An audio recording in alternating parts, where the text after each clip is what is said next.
Imagine for a moment a league of football teams, or soccer if you're in America. A football association with dozens of teams, all comprised of their best players, all competing for the love of the sport, the spirit of competition, and the respect of their fans. Now imagine that among all those teams, there is one that has a very peculiar habit of scoring on their own net. Every time the ball comes into their possession, it is turned around, and then with great skill and determination, it is blasted back through their very own goalposts. For now, let's refer to this unfortunate bunch as Team Cuck, and the players of which who seem driven to destroy themselves. Let's call them the Turncoats. What makes this situation most unusual is that the players, the fans, and the media outlets covering all the action don't seem to be concerned with what is happening. Quite the opposite, in fact. The fans cheer and the announcers praise the Turncoats for their actions. There are a few players on Team Cuck who are not happy with the situation at all.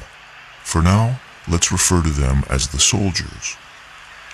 They try to convince the Turncoats that what they are doing is ridiculous and will surely lead to their team being thrown from the league. This always fails, however, as logic and reason don't seem to be getting through. The soldiers can't seem to understand why this is happening.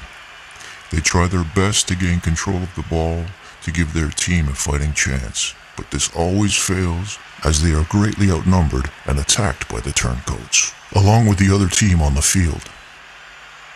When the soldiers ask why this is happening, they are given answers like, "We were a really bad team in the past and we deserve this," or, "We are privileged and have an unfair advantage, so we deserve this." Another reason that is often heard is, "It is really not nice to hurt the feelings of other teams. Besides, we deserve this." The Turncoats seem incapable of forward thinking and the inevitable demise they are steering their team towards.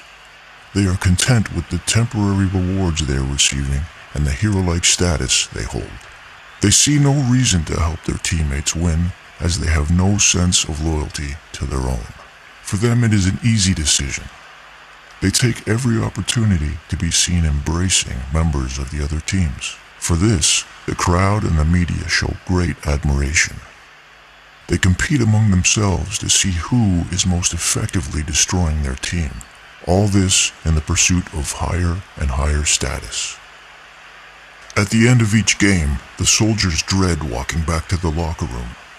This is when they face a barrage of insults, threats, and menacing looks from the crowd. When giving interviews, the soldiers are often asked why they don't just give up the fight.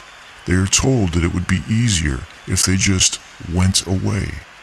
They are mocked for prolonging what seems to be unavoidable. They are accused of being fearful, cowardly, and even disgraceful for daring to support their own team. The natural motivation to see their team win is ridiculed and regarded as dangerous by the media machine. If they mention that they just want to do what is best to see their team survive, a great disappointing roar is heard from the audience.